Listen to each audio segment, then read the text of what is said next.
And friends, Thomas the hero. Here we have the list of all the engines.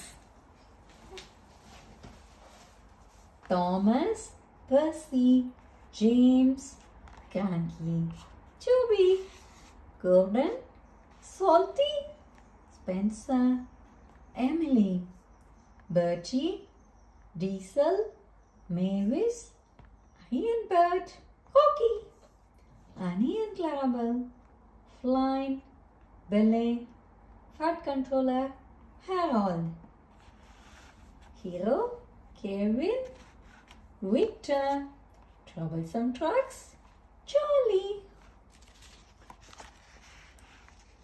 This is the island of Sodor. Fahuak Station, Titmouth Sheds, where the trains are. Knapford Station, Grass Station, China Clay Pits, Gordon's Hill, Woolsford Castle. Yeah, Pendant Docks. These are all the locations on the island of Sodor. This is the story of when Thomas the Tank Engine discovered that you don't have to fly high to be a hero. Thomas the Tank Engine was going about his work as usual when he heard a high-pitched whistling sound up in the sky. "Whatever can that be?" he said to his mom. Thomas looked up and saw a small plane darting overhead.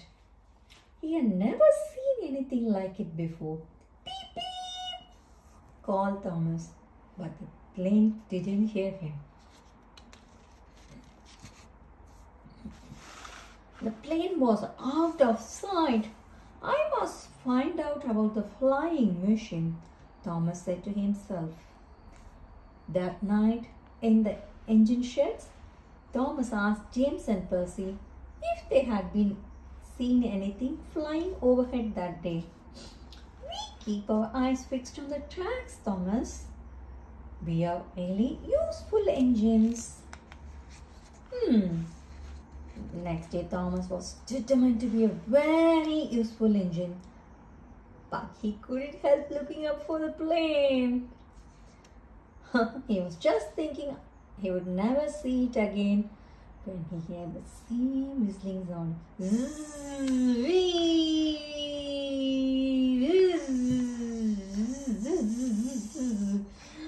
This time he couldn't resist. He followed it. The plane had been very small, but it was fast. Wow.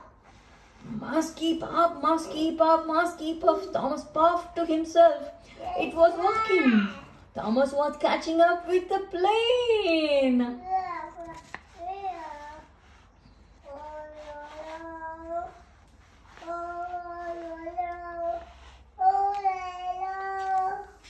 The plane came down to land on a yacht strip near the railway tracks. A little nervously now, Thomas came to a stop beside the plane. He admired the wearing propeller and the big red dots painted on its wings. "I am Thomas," said Thomas shyly.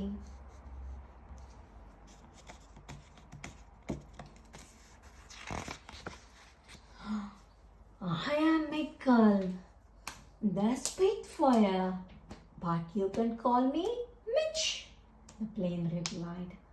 "I have been practicing for a flight past to celebrate the end of World War II.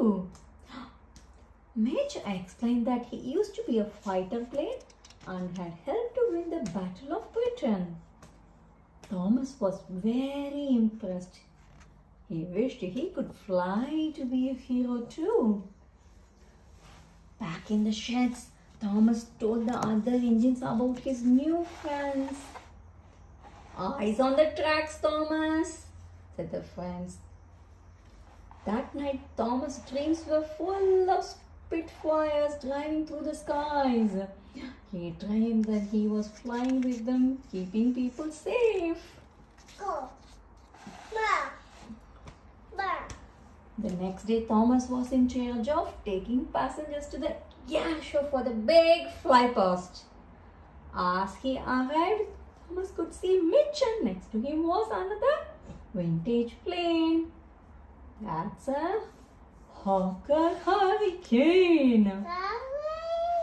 Thomas driver told them. Hurricanes and Spitfires were the heroes of the Battle of Britain. The show was about to begin. The planes revved their engines and rattled along the runway. Oh.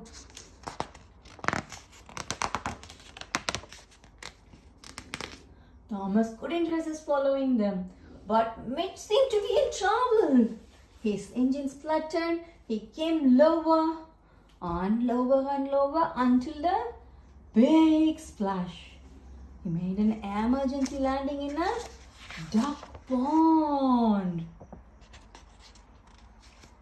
What shall we do? Asked Mitch as he started to sink lower and lower into the muddy pond. No one will know where am I. I can help, puffed Thomas as he hurried to fetch the breakdown train. It's an emergency. As he pushed the breakdown train back to Mitch. A dripping Mitch was lifted out of the pond.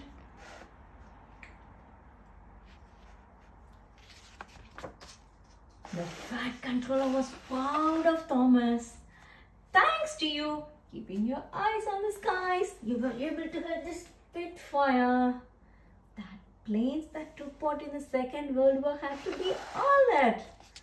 Like that, you are a true hero, he added.